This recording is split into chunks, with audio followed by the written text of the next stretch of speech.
त्रिपुरा के जो हमारे मुख्यमंत्री हैं वो एक बहुत बड़ा केजरीवाल है, बहुत बड़ा केजरीवाल। उस केजरीवाल का रिकॉर्ड हम यहां पर तोड़ेंगे और त्रिपुरा में 60 की 60 विधानसभाओं पर भारतीय जनता पार्टी का कमल हम फहराएंगे।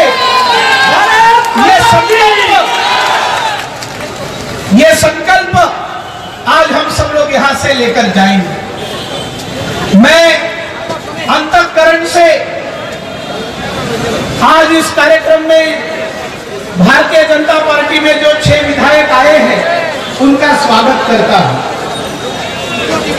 सुदीप जी, आप जिस पार्टी में आज आए हैं, इस पार्टी की एक विशेषता है। आप आए, आप भी जानते हैं, सबसे पहले आप कांग्रेस में थे। ये कांग्रेस पार्टी एक परिवार की पार्टी थी, एक परिवार की पार्टी। मां बेटे की पार्टी आज भी आपको देखने को मिलती है कांग्रेस के रूप में। उस पार्टी से निकलकर आप तृणमूल कांग्रेस में गए थे, जो एक परिवार की भी पार्टी नहीं है, जो एक व्यक्ति की पार्टी है। अब उस एक व्यक्ति की पार्टी को छोड़कर आप भारतीय जनता पार्टी में आए हो। ये भारतीय जनता पार्टी विश्व की मेंबरशिप में सबसे बड़ी पार्टी, 13 करोड़ मेंबर्स जिसके हुए हैं, ऐसे विश्व की सबसे बड़ी पार्टी में आपका स्वागत है। ऐसे पार्टी में सुदीप जी आप आए हो, जिस पार्टी के संस्थापक डॉक्टर श्यामा प्रसाद मुखर्जी जी ने इस देश को एक बनाए रखने के लिए अपना प्राण त्याग दिया था, अपना बलिदान दिया था। कश्मीर में जाकर भारतीय जनसंघ के संस्थापक डॉक्टर श्यामा प्रसाद मुखर्जी ने अपने जान की बाजी लगाई थी इस देश को एक रखने के लिए। सुनीता, आप ऐसे पार्टी में आए हो जिस पार्टी के पंडित दीनदयाल उपाध्याय जी की जन्मशती सारा देश आज मना रहा है।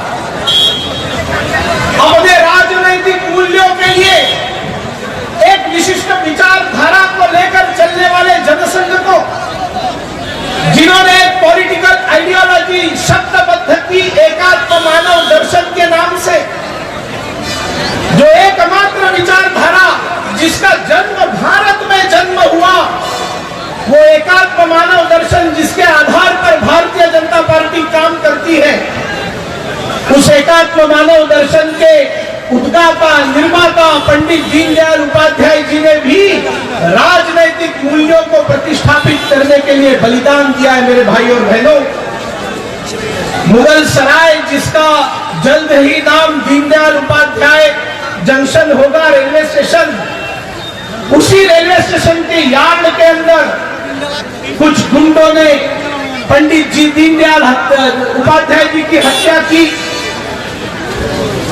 भारतीय जनसंघ जब तेजी से बढ़ने लगा पूरे देश के अंदर, रशिया को खतरा लगने लगा, कांग्रेस को खतरा लगने लगा, और कहीं ना कहीं संशय की सुई उन तक पहुंचती है कि पंडित दीनदयाल उपाध्याय जैसे संत व्यक्ति की हत्या किस कारण से हुई, जिसका खुलासा आज तक नहीं हो सका है। दीनदयाल जी ने बलिदान दिया है इस देश के अंदर। हमारे पार्टी के दो प्रमुख संस्थापक, निर्माता और अध्यक्षों ने इस देश को एक बनाए रखने के लिए बलिदान दिया है। ऐसे भारतीय जनता पार्टी का सदस्यत्व आज आपने लिया है। ये भारतीय जनता पार्टी, जिसके पहले प्रधानमंत्री एनडीए के रूप में अटल बिहारी वाजपेयी जी रह चुके हैं, हमारे पूर्वोत्तर की तरफ जो केंद्र सरकार में कांग्रेस रही और जिसने कभी भी पूर्वोत्तर की तरफ ध्यान नहीं दिया, हमेशा पूर्वोत्तर को कॉम्प्रोमाइज करती रही, राजनीतिक स्वार्थ के लिए नॉर्थ ईस्ट को पूरी तरह से पिछड़ा रखने का पाप जिस कांग्रेस ने किया, उस कांग्रेस की सरकार के समाप्ति के बाद जब एनडीए 1 बनी थी, तब अटल बिहारी वाजपेयी जी प्रधानमंत्री बने थे। जिन्होंने इस देश के अंदर सबसे पहले लुक ईस्ट पॉलिसी को लाया, उन अटल बिहारी वाजपेयी जी ने प्रधानमंत्री ग्राम सड़क योजना को लाया, उन्हीं अटल बिहारी वाजपेयी जी ने सर्व शिक्षा अभियान को लाया, उन्हीं ने इस नॉर्थ ईस्ट के अंदर जो है हाईवेज बनाने का काम प्रारंभ किया। उस अटल बिहारी वाजपेयी जी के पार्टी में आप आए हो सुदीप जी। और अगर आज की बात बताएं तो ये पार्टी ऐसी पार्टी है जो चाय बेचने वाले के बेटे को प्रधानमंत्री बना सकती है। ऐसी पार्टी में आप आए, ऐसा प्रधानमंत्री इस पार्टी ने दिया है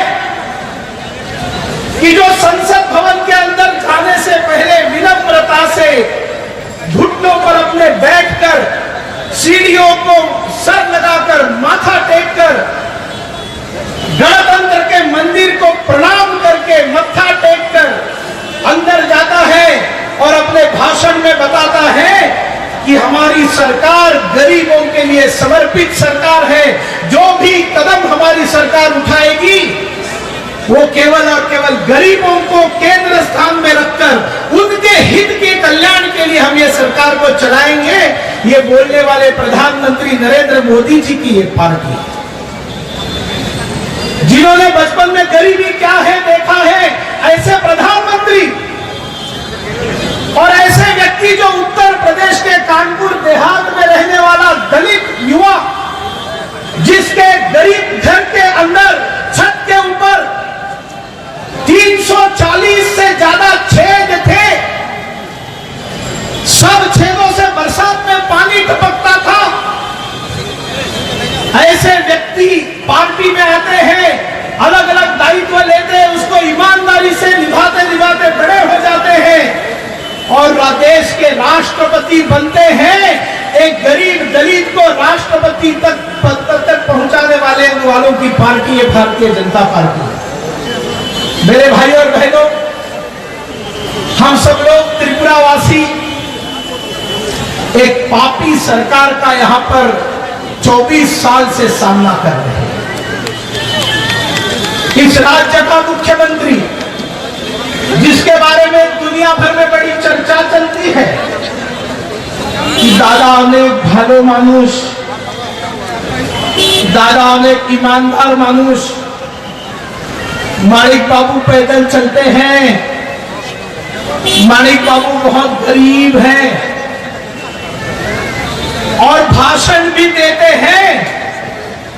24 साल इस सरकार में रहने के बाद, राज्य को चलाने के बाद, 1 घंटे के भाषण में 55 मिनट मोदी जी के नाम से झूठ बोलने का काम इस राज्य का मुख्यमंत्री करता है। भारत का 1 नंबर का मिथ्यावादी मुख्यमंत्री कोई है तो हमारे इस त्रिपुरा राज्य का मुख्यमंत्री।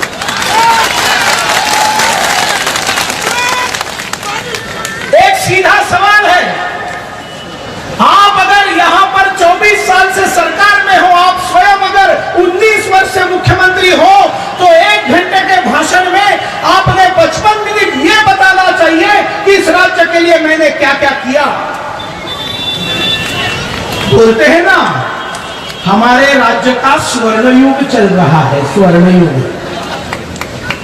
अरे इस मुख्यमंत्री के कॉन्स्टिट्यूएंसी के अंदर भारत का सबसे ज्यादा गांजा का प्रोडक्शन होता है, ऐसे इस राज्य का मुख्यमंत्री,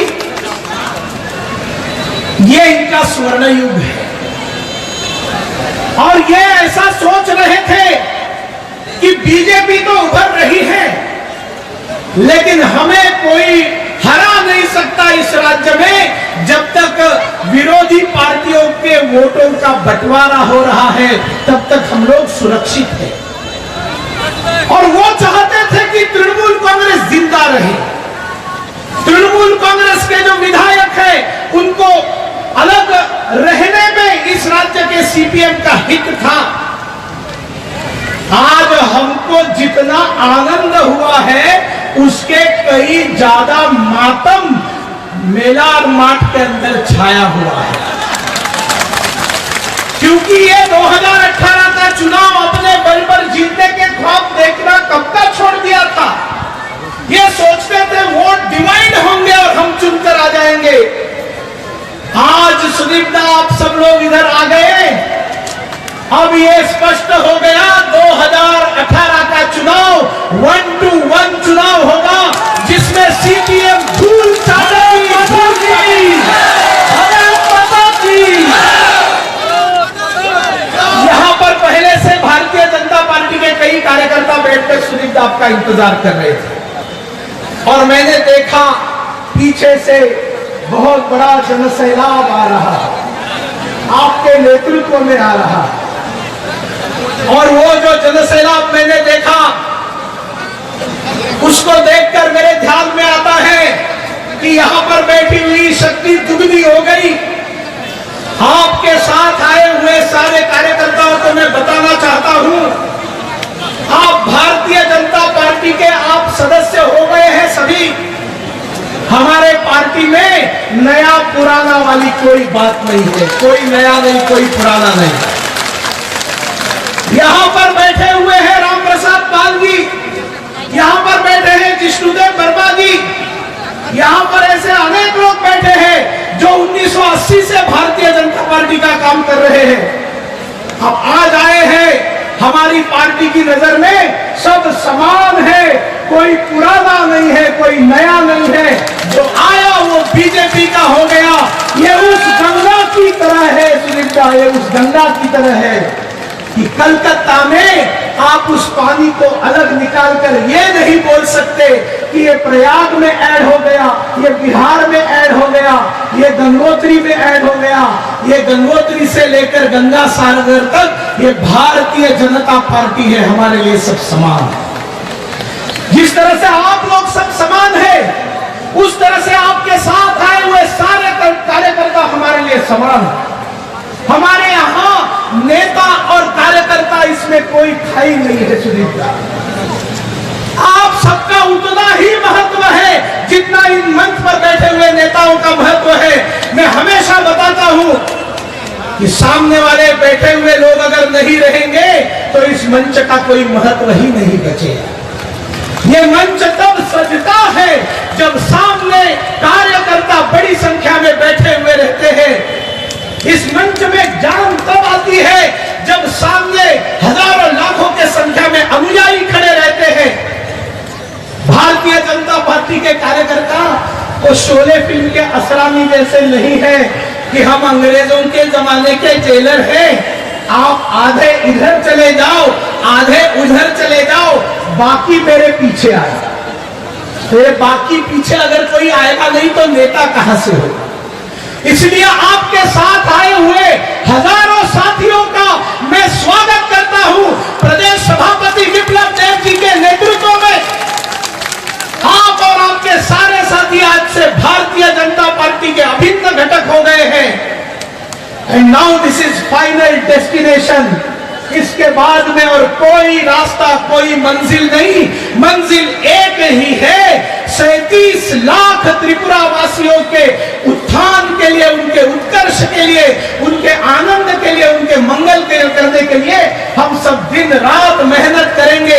नरेंद्र मोदी जी के नेतृत्व में चलने वाली सरकार और अमित भाई शाह जी के नेतृत्व में चलने वाली पार्टी, दोनों के सहयोग से असम के मंत्री हिमंत बिश्व शर्मा जी के मार्गदर्शन पर हम 2018 का चुनाव लड़ेंगे। और फिर एक बार बताता हूं, सीपीएम को ढूंढना पड़ेगा, एंटी पीस बन जाएगा। महाराजा